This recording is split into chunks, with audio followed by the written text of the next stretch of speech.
ஆறுபடை வீடு கொண்ட ஐயா எம்மை ஆதரிக்க வேண்டும் முருகையா.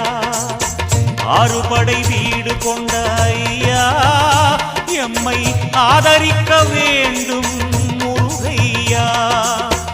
ஏறுமையிலேறி புறமாதுடனே வேலெடுத்து வருவாய் துயர் களைவாய்.